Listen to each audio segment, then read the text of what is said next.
Good evening. From today onwards, I'm going to begin a series on current affairs. So, today we are going to discuss current affairs of July 1, uh, exclusively from Indian Express. Okay, so July 1, Indian Express current affairs session. So, let's have a look at the important news. So, the very first article, it says that India's new criminal laws. Okay, so as we all are aware that the three new criminal laws, they have come into effect since yesterday, that is Monday, 1st of July. The three new criminal laws, that is Bharatiya Nyaya Sanhita, it will be replacing Indian Penal Code.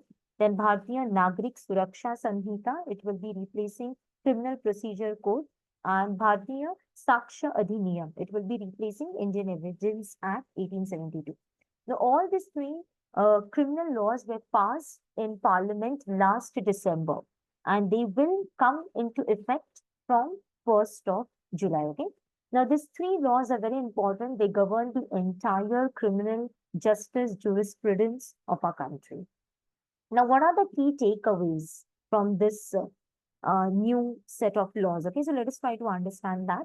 So you can see over here, among the key changes that will be introduced in this new offense will be the introduction of the new offenses in Bharatiya Nyaya Samhita. So basically, new set of offenses which were earlier not being covered in Indian Penal Code, they are being added in Bharatiya Nyaya Samhita.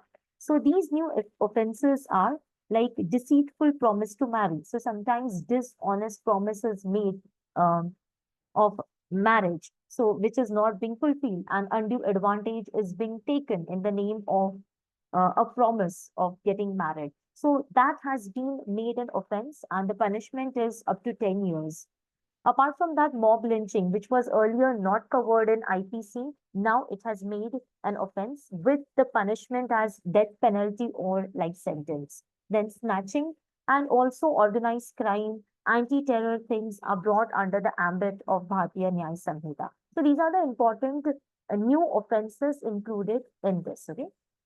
Apart from that, if you look at the arrangement of the chapters in Bharatiya Nyaya Samhita, it also indicates the intent of the legislature. Like, for example, in IPC, offenses against state used to be covered before. Then, offenses against women were covered.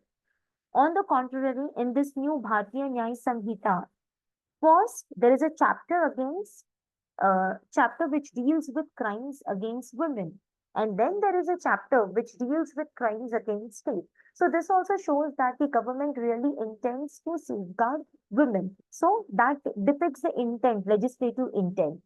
Then the next important thing, a big change in Bharatiya Nagrik Suraksha Sanhita that is being made, that is expansion of the detention in police custody. So earlier, a criminal procedure code included a detention period in the police custody as 15 days. Okay, so within the 15 days, police had to do its investigation and all. And till that point of time, a person could be in the police custody. But now it has expanded it up to 90 days. So that is again a very significant thing which is being mentioned here. Then the next important thing is trial in absentia. Now, what does it mean over here? So it says that even though a person is not present for the trial, his trial will be conducted and he would be convicted as if he was present in the court. Okay. So this is a very important thing. Even though the accused person is absent for the trial will proceed as if he was present. And if the charges are proved, he could be convicted. Okay. So this depicts what? So this particular thing has waived the right to fair trial. Okay. So this is uh, the allegation that this particular thing has waived the right to fair trial. Okay. So that is being introduced over here. Then the next important thing, this Bharatiya Nagrik Suraksha Samhita also removes the provision for statutory bail. So we know that there's a right to default bail or statutory bail. That is, if within the particular time period, if the police does not conduct the investigation, then a person has a right to statutory bail. But then this particular new criminal law, it states that if a particular person is accused for more than one offense, so if there is more than one offense in his name, then definitely he could not exercise his right to statutory bail. Okay, so these are the important uh, takeaways from the new criminal law. Apart from that, let's have an understanding the more important things. Now, key positive change that is being introduced, that is the punishment in the form of community service. So definitely, this is a very positive thing which is being introduced into the new criminal laws, that is a community service. Okay, so an alternative form, like if a person has done any crime, so then he could be given certain tasks, so you have to serve the community, but then this is not defined, so it is up to the judges, so it is up to the discretion of the judges. Okay, so it is not clearly defined what constitutes community service.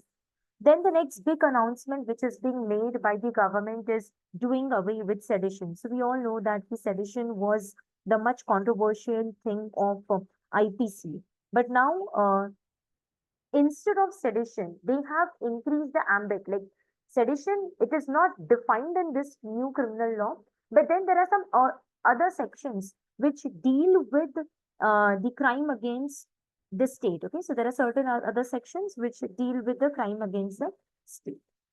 So all these are the important things which are introduced into this three new criminal laws, which will be put into effect from 1st of July.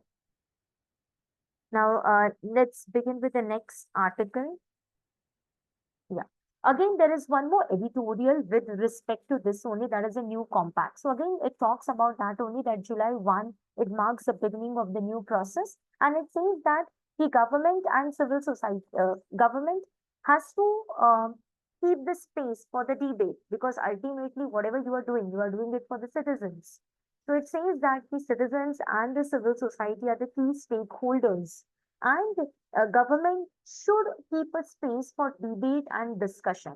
And it one more point it raises is that it definitely the reform of criminal justice system has been done with the help of these three new criminal laws, but that is not sufficient. Apart from that, the other reforms are also required. That is police reforms, sensitization, addressing the gaps which are there in judicial infrastructure. Okay, all this has to be tackled. Then and then only the entire judicial, the criminal justice system could work in an efficient manner. Okay, so that's it from the very first article. Let's come towards the next short article. It talks about BSP, Bahujan Samaj Party. Now, the article says that there is no MP in Lok Sabha belonging to Bahujan Samaj Party. Apart from that, the vote share also, it has decreased to 2.04%. So it says that once the Election Commission of India carries its periodic review, there's a possibility that BSP could lose its national party tag. Okay. So BSP, this party was founded in 1984, the founder of this party. So this year in preliminary examination, we had a similar question. Okay. So from that perspective, you need to know that the party BSP was founded in 1984 by Kashi Ram, who later on named Mayawati as his successor. And BSP was recognized as a national party in 1997. Okay. Currently, there are 6 political parties in India which are recognized as national parties by Election Commission of India. Like we have BJP, then BSP, the party about which we are talking, then Congress Party, Aam Aadmi Party, National People's Party. It's a party from Northeast, mainly dominant in Meghalaya region, and CPM. So these are the 6 political parties currently which are recognized as the national parties. Okay. Now, what is the criteria for declaring the party as a national party and where it is mentioned? So this is mentioned in Election Symbols, Reservation and Allotment Order 1968. Okay, Election Symbols, Reservation and Allotment Order 1968. Here the criteria is mentioned about declaring a party as a national party, and who declares it? Election Commission of India. So there are certain criteria given, like the party should have secured at least 6% of the valid votes in 4 or more states in the last general election. Apart from the 6% of the valid votes, it should have at least 4 MPs. So that is the first criteria. Or else, if the first criteria is not fulfilled, then the second criteria. At least 2% of the seats in Lok Sabha with the winners from 3 states. Even if that is not fulfilled, then you have the third criteria. That is, it should be a recognized state party in at least 4 states. Okay. So these are the 3 criteria. So either of them should be fulfilled. Okay.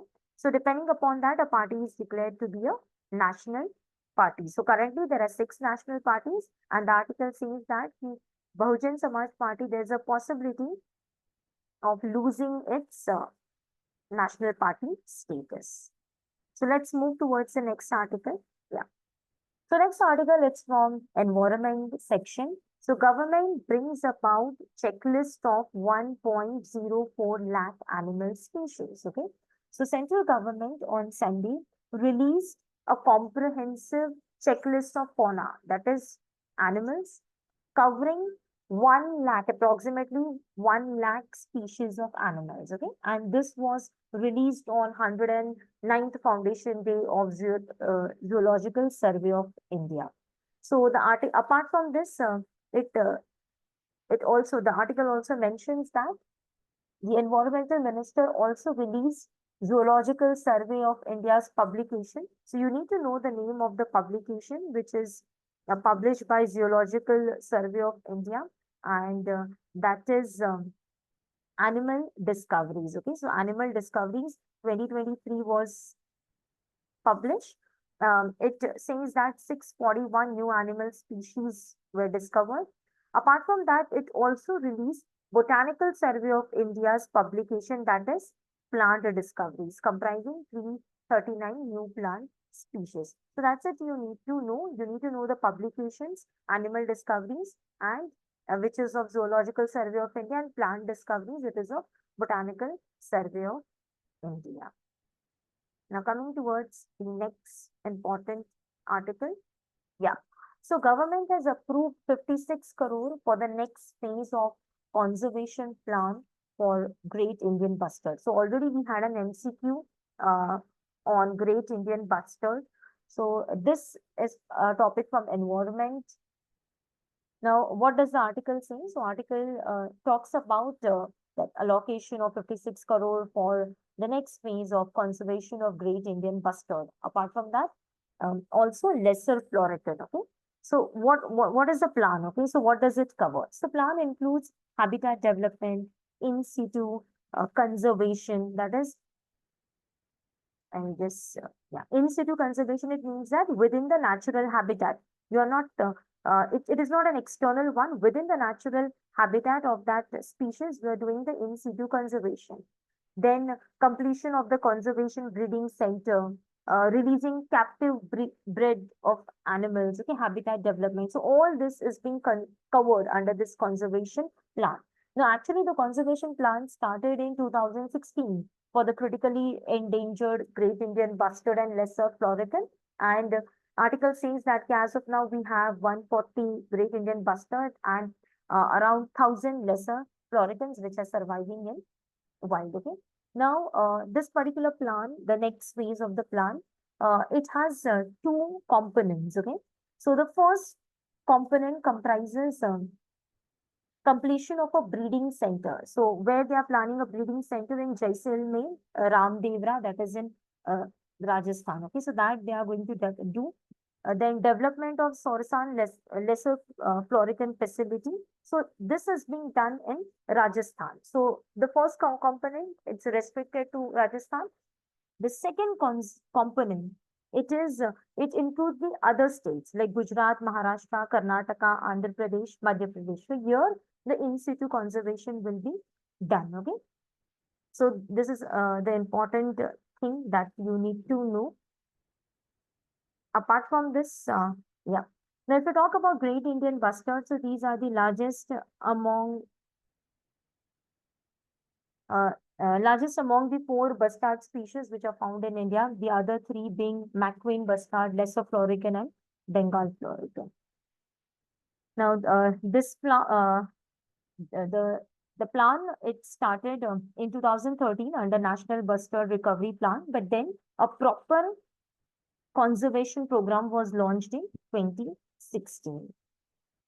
The next article is about boosting a special bond. So this is with respect to international relations. The article is with respect to India, Nepal. So Shankar Sharma, he says that he writes that India and Nepal, they share a very unique relationship.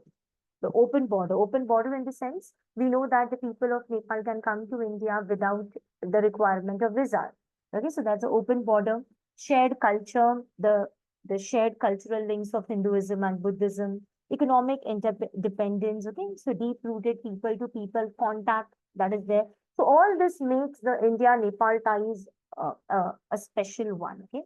So what are the important details given over here? So India is Nepal's largest trading partner, okay.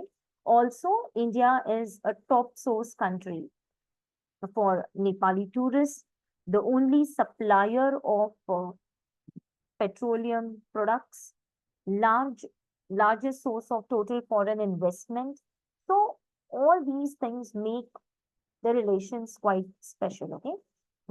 Also, India provides transit for almost all of the uh, like Nepal's third country trade. Okay. So like if Nepal want to do trade with Bangladesh, so transit in the sense from Nepal, it will come to India, and from India, it will go to Bangladesh. So that is also extremely important. Uh, Currently, India and Nepal are focusing on reducing the trade deficit. Okay, so definitely the trade deficit is in favor of India. Nepal is suffering, so they want to reduce it. Also, they want to strengthen their cross-border digital financial connectivity. Okay, also easing the procedures with respect to trade, tourism. Okay, all that they're planning to do it.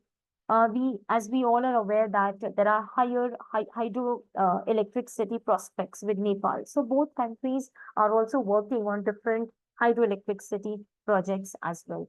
Both the countries are in the group that is BIMSTEC and SAARC. So that is also being there. So all this is being talked into this article. That is, the relations are quite special. Also, currently they are working on two new petroleum pipelines. Okay, so India and Nepal are working on constructing two new petroleum pipelines between Siliguri, India, and Jhapa that is in Nepal, and Amlekhganj and Chitwan. Okay, so that is being done. So this is all about a short article about India and Nepal. The next article, it's again on environment, that is Sanctuary on Fire. So it talks about the recurrent forest fires occurring in Uttarakhand, okay, uh, resulting into immense loss. So article says that the forest fires are perennial in Uttarakhand. The forest department, they have reported every year, okay, from January to June, there are fires. This year, particularly, there were around 1,309 forest fires in Uttarakhand, and year by year, the number is increasing. And Binsar Sanctuary was the worst affected one. It talks about. So you need to remember. So this can be in the question, where is this Binsar Sanctuary located? It's in Uttarakhand. Okay. So it talks about that this has affected economically and the human cost. Okay. So that is being affected. And what has worsened the thing is that lack of trained manpower and inadequacy of equipment. So that has further worsened the scenario. And the sanctuary which is affected, Binsar Sanctuary, that we need to remember. Apart from that, it also talks about Forest Survey has given, yeah, yeah. Forest Survey of India states that 36% of India's forests are prone to frequent fires, okay? And out of the different types of forests, the particularly dry deciduous forests, please remember, dry deciduous forests are more prone to forest fire, whereas evergreen, semi-evergreen, montane temperate forests are lesser prone. So that is an important thing that we need to know. Nearly 4% of the country's forest cover is extremely prone to fire. 6% is very highly prone to fire. Okay. Yeah, there was a question in 2019. So consider the following: carbon monoxide, methane, ozone, sulfur dioxide. Which of the above are released into atmosphere due to burning of biomass residue? Okay.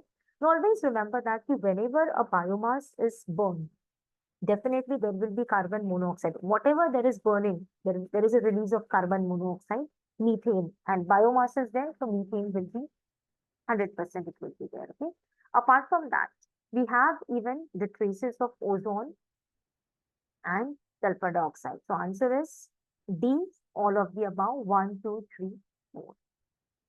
Now coming from the fact part, so General Upendra Dwivedi, he has taken the charge as 30th Army Chief. Okay, so he succeeds General Manoj Pandey. So he has a wide range of experience of around 40 years. Okay, so this is all about July 1. Tomorrow I'll be uploading the video lecture for July 2. That's it.